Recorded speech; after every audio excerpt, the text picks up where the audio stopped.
The figures are not the ones cable news has been repeating. Every spring, roughly 85% of the potash spread across American farmland comes from a single province in one neighboring country. Between 11 and 12 million tons cross the Canada-United States border each year. For corn production alone, about 750,000 short tons of fertilizer depend on that flow. Trains leave the mines of Saskatchewan and head south into Minnesota, Iowa, Illinois, Wisconsin, Nebraska, and the Dakotas. The farmers waiting for those shipments live across the same red counties that helped decide the last 3 presidential elections. Nutrien, the largest fertilizer producer in the world, is headquartered in Saskatoon. The Mosaic Company operates the world's largest individual potash mine at Esterhazy, Saskatchewan. The country sitting above the fertilizer that feeds the American breadbasket also holds the only shovel. And it does not take much digging to understand what that means. This is not simply a trade disagreement, it is a map of structural dependence. And the man holding that map is Canadian Prime Minister Mark Carney. You have not heard this explained in a 3-minute cable segment. You have not heard it at a campaign rally. You have not heard it from the Secretary of Agriculture. What you have heard repeatedly for the past 3 months is that Canada is the weaker side, that Washington holds every card, that a trade war would damage Canada first, and that Ottawa would eventually surrender. The map Carney quietly prepared for his cabinet in March 2025 tells a very different story. Line by line, county by county, and red state by red state, it shows the dependence running in the opposite direction. This is not a theoretical map. It is a procurement map, a supply map, and a treaty map. It charts an economy that took 6 decades to integrate and only about 90 days to turn into leverage. I'm Marcus Hale, and this is the Decision Room, where we examine the military, geopolitical, and economic choices shaping the world. No filler, no spin, just the story told directly. To understand why this map is real rather than political rhetoric, we have to go back 64 years.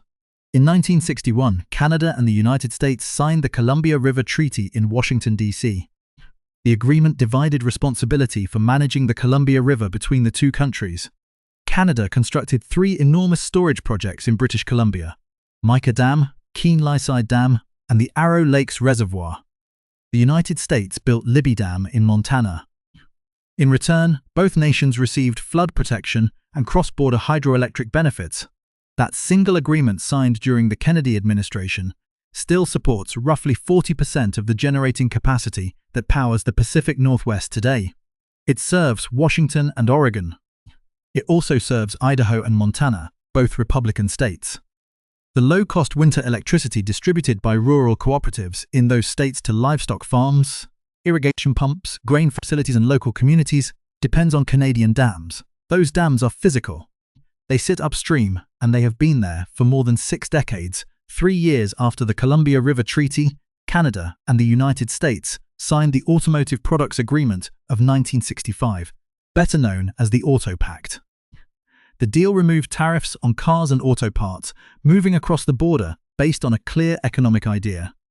A fully integrated North American vehicle industry could produce more efficiently and at a lower combined cost than 2 separate national industries.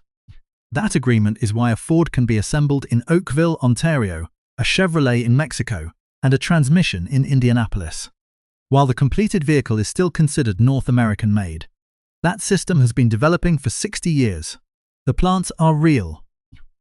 The production network spans the continent, and it cannot be separated by an executive order any more easily than the dams can be moved. During the 1950s and 1960s, American agronomists and fertilizer distributors also began purchasing Saskatchewan potash in industrial quantities. Saskatchewan contains an estimated 30 to 35% of the world's known recoverable potash reserves. Deposits in New Mexico's Permian Basin were thinner, less concentrated, and more expensive to mine. The Canadian system sent full unit trains south from mines at Rockinville, Allen, Lanigan, Esterhazy, and Corey directly into terminals across the upper Midwest. The trains were efficient, the deposits were rich, and the economics were overwhelming. By 1990, the United States was importing more than 70% of its potash from Canada. By 2020, the figure had climbed above 85%. It remained at roughly that level in 2024, while domestic production in the Permian Basin stayed flat, And Mosaic's operation in Carlsbad, New Mexico, produced only a small fraction of Canadian output.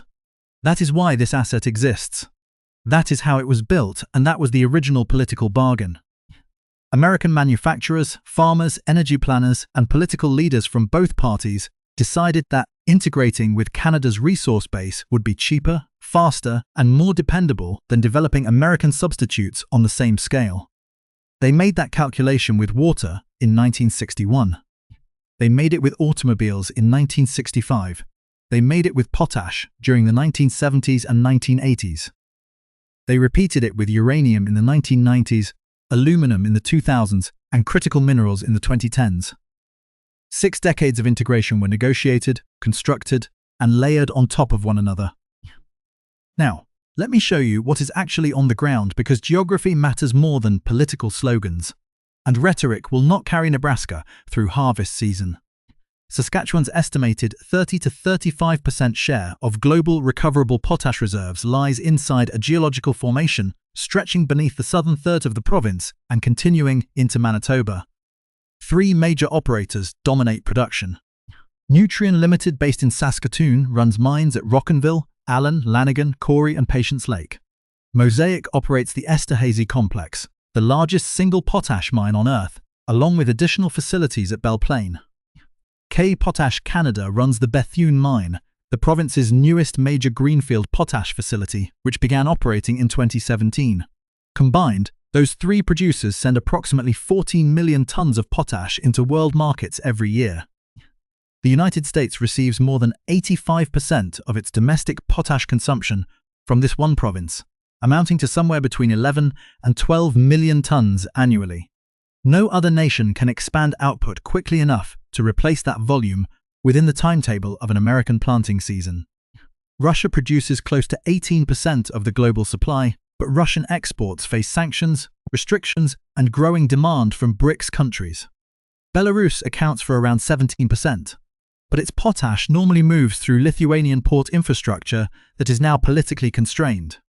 Germany, Jordan, Israel, China, and Brazil produce much of the remaining supply, yet none possesses the rail network, terminal capacity, or geographic position needed to replace Saskatchewan during a sudden disruption. The problem is not simply whether potash exists somewhere else. The issue is whether millions of tons can be mined, transported, unloaded, and delivered to American farms before the planting window closes. At present, no alternative supplier can do that. The same province also holds another strategic resource. Cameco Corporation, headquartered in Saskatoon, operates the McArthur River and Cigar Lake mines in northern Saskatchewan. They are the 2 highest-grade uranium mines in the world, and together they account for roughly 22% of global uranium production. For more than 3 decades, Cameco has supplied uranium to the United States Department of Energy. Both the American civilian nuclear industry and the naval reactor program depend on that flow. The strategic uranium reserve created by Congress in 2020 is not currently large enough to keep the entire US nuclear power sector operating for more than about a year without continued Canadian supply. Quebec holds another critical piece of the system.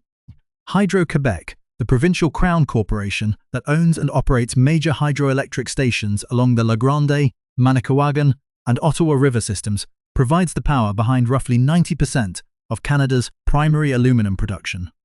Smelters operated by Rio Tinto, Alcoa, and Constellium were built beside those dams for a reason. Aluminum production requires enormous amounts of electricity, and Canadian hydropower is among the cheapest sources available anywhere in North America. Most of that metal is then shipped into the United States, reaching Michigan, Ohio, West Virginia, and Kentucky, where it feeds automotive plants, beverage can manufacturers, and aerospace forging facilities that the US Department of Defense considers essential to the industrial base. British Columbia controls the storage dams that shape the electricity moving south under the Columbia River Treaty. The agreement was modernized with updated operating terms taking effect in 2026. Under that language, Canada retains flexibility over the timing of its treaty-defined storage operations, meaning Canadian decisions can influence downstream water availability for American hydropower stations during the winter generating season.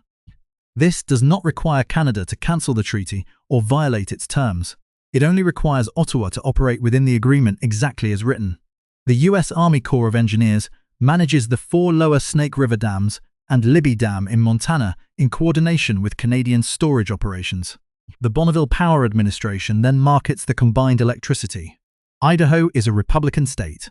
Montana is a Republican state. The dams sit upstream and the power lines cross the border. Ontario contains still more of the map. The Sudbury Basin holds major nickel deposits, while the Timmins mining district contains important cobalt resources. Roughly 30% of American nickel imports and about 20% of US cobalt imports come from Canadian operations. Sudbury smelters provide battery nickel sulfate for supply chains the US Department of Energy has classified as critical. Cobalt from the Timmins region feeds defense-grade superalloys used in jet engine components produced by companies such as Pratt & Whitney and GE Aerospace. None of these supply chains has a domestic American replacement available at comparable scale. That is the asset: Saskatchewan potash, Saskatchewan uranium, Quebec aluminum, British Columbia water, and Ontario nickel and cobalt. Every one of these resources has been integrated into the American economy for roughly 6 decades. None has a domestic substitute large enough to replace it quickly, and none can be rebuilt on a schedule that fits inside a normal political cycle. Now, let me walk through what the opposing side chose to do, step by step, because the sequence matters, and every part of it is on the public record. Donald Trump returned to the White House on January 20, 2025. On January 31st, he signed an executive order instructing federal agencies to review existing trade relationships for possible national security concerns. On February 1st, his administration imposed an additional 25% tariff on Canadian steel and aluminum under Section 232 of the Trade Expansion Act of 1962. Again, using national security as a justification, Canada answered on February 4th with retaliatory tariffs of 25% covering $30 billion Canadian dollars worth of American steel, aluminum, and consumer products. On February 13th, while speaking to reporters aboard Air Force One after returning from a campaign event, the president said Canada should become the 51st American state. 3 days later, during a telephone conversation acknowledged by both governments, he told Prime Minister Justin Trudeau, "You don't have the cards." On April 2nd, 2025, the Trump administration announced another 25% tariff on imports from Canada, including Canadian vehicles and auto parts. The administration cited fentanyl flows as part of its justification, a claim Canadian officials openly rejected. On April 8th, the president signed an order instructing the U.S. Trade Representative to reopen negotiations over the United States-Mexico-Canada Agreement. Canada was not singled out by name, but the language made clear that Washington wanted to test whether the integrated North American auto industry could be separated from Canadian content. By May 2025, the bilateral relationship had moved from managed integration into managed hostility. Section 232 tariffs had been layered on top of reciprocal tariffs. Yet, the president still had not spoken publicly about potash. He had not addressed uranium, aluminum, or the Columbia River Treaty. Carney had not publicly escalated either. He had not yet deployed the leverage or announced a new round of retaliation. He had simply mapped the system. That was the moment the central strategic assumption began to break apart. The president's argument was straightforward. Canada, in his view, relied far more heavily on the American market than the United States relied on Canada. Around 7% of Canadian GDP was connected to direct exports to the United States. Canada shipped more than 4 million barrels of oil south each day, and most Canadian crude still moved toward American refineries because alternative pipeline access to the coast remained limited. Canadian exports of automobiles, lumber, paper, and agricultural machinery also depended heavily on American buyers. From that perspective, increasing tariff pressure would force Ottawa to negotiate from weakness and eventually return to the table. What the administration failed to account for was the dependence moving in the opposite direction, because much of that dependence was rooted in geology rather than diplomacy. Robert Lighthizer, the former U.S. trade representative who helped design the original USMCA, argued in his 2020 book, No Trade is Free, as well as in later congressional testimony and public commentary. that Washington had repeatedly underestimated the unequal and strategic nature of North American supply chains, especially in critical minerals and agricultural inputs. His broader position was that the United States had built a level of reliance on Canadian resources that was more mutual and strategically important than American leaders were willing to acknowledge. The single biggest mistake can be stated plainly. The president weakened the cooperation that had concealed the original dependence. By doing so, he exposed the older structure that existed before decades of integration, lowered costs, and made the system appear effortless. It was the era when the United States mined lower-grade potash from expensive Permian Basin deposits at several times the Canadian unit cost. It was the period when American aluminum smelters relied on higher-cost Appalachian coal and produced less efficiently. It was the time before Canadian hydropower entered the U.S. grid in meaningful volumes, and before the North American auto industry incorporated Canadian production and became 10 to 15% more productive. Carney did not need to launch an immediate escalation. He did not need to announce another tariff or threaten a dramatic cutoff. He only needed to allow the structure hidden by 6 decades of cooperation to become visible again. That is what the map accomplished. It did not create Canadian leverage. The leverage had always existed. Integration had simply made it difficult to see. Laura Dawson, executive director of the Future Borders Coalition and a senior fellow at the Wilson Center's Canada Institute, made the same point in a March 2025 policy brief on North American trade. Her argument was that when Washington weaponizes tariffs against Canada, it does not eliminate Canadian integration. It reveals how deeply the United States is integrated with Canada as well.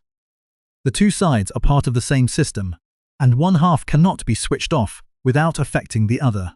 Dawson, who has advised Canadian and American trade officials for more than 2 decades, emphasized that the dependency runs both ways and that tariff action creates unequal domestic costs. Senator Chuck Grassley of Iowa reached a similar conclusion from the agricultural side. In a public statement released by his office in late April 2025, he urged the administration to remove any tariff policy that would raise fertilizer prices for American producers. His reason was based on what he described as the chemical and industrial reality. American potash production does not exist at the scale farmers require. As Iowa's senior Republican senator, Grassley was speaking for the agricultural communities that depended directly on the same supply chain. Carney's government had just finished mapping. Let me place the full scale of that leverage in one frame so it can be seen clearly. Around 85% of the potash consumed in the United States comes from Canada, mainly from Saskatchewan. That represents roughly 11 to 12 million tons every year.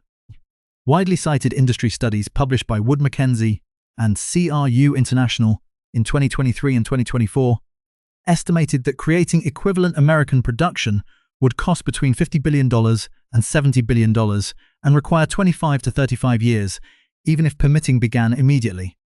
There is currently no major American greenfield potash project in advanced construction. Mosaic's Permian Basin operation near Carlsbad, New Mexico, produces about 400,000 tons annually, less than 4% of Canadian output. Limited reserves, water rights restrictions, long permitting processes, and the geology of the basin make any meaningful expansion impossible within a normal political timetable. Canadian uranium creates another layer of dependence. Roughly 22% of global uranium production comes from Canadian mines led by Cameco's McArthur River and Cigar Lake operations.